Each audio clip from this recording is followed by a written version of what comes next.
The saying goes that records are made to be broken. And that's exactly what happened right over here at Bobcat Stadium last Saturday when Cameron Luke caught his 20th career touchdown reception, breaking a 37-year-old Texas State record set by Johnny Parker.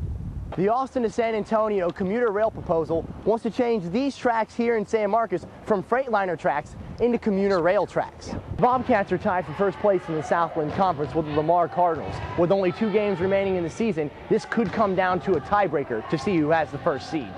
The Ocarina Center will be demolished soon, and many are worried that some of the rich history of San Marcos will be destroyed with it. Ocarina Springs opened up in the 1920s and was the #1 paid tourist attraction in Texas from the 1950s to the 1980s. Director of the Ocarina Center, Ron Cawley, talks about former Texas State University President Dr. Jerome Supple's vision of the center. From the very beginning, when Dr. Supple first approached the state legislature to acquire the park, his vision was to turn the oldest theme park west of the Mississippi into the newest and the best environmental education center anywhere in the United States. Texas State bought the property in 1994 and tried to tie in the theme park idea with an educational purpose, but decided to close the theme park operations in 1996. The university recently signed a contract with the Army Corps of Engineers to demolish most of the buildings that were associated with the theme park. It's very easy to sit down and say the old Ocarina is about to be demolished.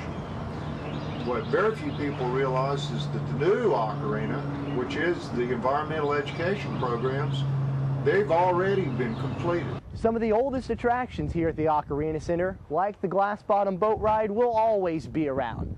But the demolition is more concerned with some of the older attractions no longer in use, like the Space Needle. Other attractions, such as the Wetlands Boardwalk and the Hillside Trails, will still be around, but the Sky Ride, the Submarine Theater, and the gift shop will all be removed. Director Cawley says all that will remain will be the glass bottom boats and the aquarium. For Bobcat Update, I'm Dalton Sweat. The Texas legislature has authorized the proposed commuter railroad from San Antonio to Austin. The train would run on existing tracks parallel to I-35. The Austin to San Antonio commuter rail proposal wants to change these tracks here in San Marcos from Freightliner tracks into commuter rail tracks. The freight trains would run on new tracks to be built east of I-35.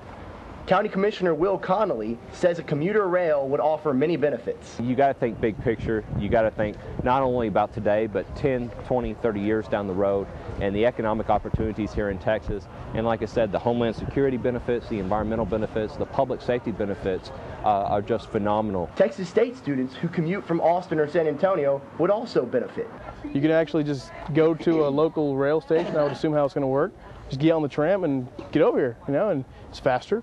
You have to worry about trains. You don't have to worry about grandma driving slow in front of you. You're just going to get on the train and go. Funding for the commuter rail has not been determined yet, but some people believe the project is necessary. But it is going to be expensive, and there's going to be people who are always opposed to it being so expensive. But in the long run, I really do think it could help out a lot. You can find out more information on the commuter rail at asarail.org. For Bobcat Update, I'm Dalton Sweat. The number 7 ranked Texas Longhorn basketball team was in action last night against Tulane. The Longhorns won their first game last week and are looking to beat Tulane for the second. Texas is up 10 until Kevin Simmons nails a long ball. That's for 3, and he finished with 11 points on the night. Next up, Damian James picks it off, goes up the left side, and tosses it over to Mason, who leaves it hanging for an alley-oop to James. That's a 12-point lead for Texas. James finished with 16 points, 8 rebounds, 3 steals, and 1 great night. Then they send it down low to big man Dexter Pittman. 10 points for him, and the final score, 76-54. Texas beats Tulane.